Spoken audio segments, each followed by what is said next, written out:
Мөнгөчсний бүхий тамирчид за тэгээд одоо яг нэг гүйлт байтар ба одоо ингээл маш олон төрлийн тамирчид маань ер нь эхнээсээ одоо холбогдоод одоо ирж үзүүлээд хяналтанд орж явах иймэрхүү бас байдлаар одоо хүмүүс маань ирсээр байгаа.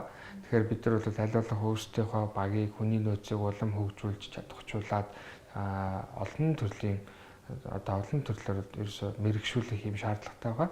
Тэгэхээр энэ тал дээр бид нар бол яг гадны одоо орнуудад аль хэдийн нэвтрээд хэрэгжээд бүр ингээд одоо тэр нь бүр батлагдаад тийм ээ явцсан ийм эмчилгээний арга технологиудыг бас одоо эхнээсээ оруулж ирж байна.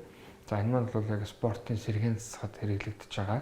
Тэгээд тамирчдын өндөр ачаалттай бэлтгэл авсны дараа тэр зүрх булчин тогтолцоо зэргийг бол одоо онтон физиологийн талаас нь сэргээж өгөх ийм эмчилгээнүүдийг бид нар бол үзүүлж байна. За мөн дээрээс нь одоо лабораторийн шинжилгээнүүдийг бүгд ингээд авч байгаа.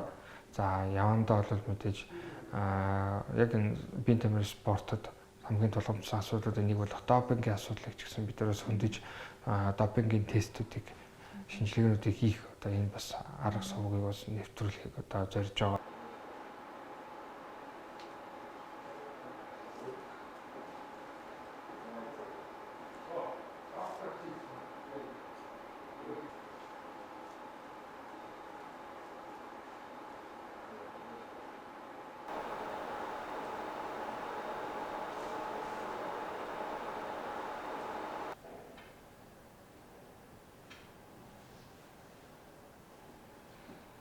За ингээд Монголын анхны сэргээн засах тамирчид зориулсан эмнэлэгтэй болсонд тамирчин хүний хувьд бол бусад тамирчдынхаа өмнөөс их баяртай байна. Тэгээд өмнө нь бэртэл гэмтэл аваад маш урт хугацааг гэртээ өнгөрөөдөг байсан. Ялангуяа миний хувьд тулгааны спортоор хичээлдэг, жижигцүү бүх болон сан бүхий спортоор хичээлдэг байгаа. Тэгээд өвдөгний гэмтэл, 2 өвдгөндөө гэмтэлтэй өвдөгний гэмтэл байнга авдаг.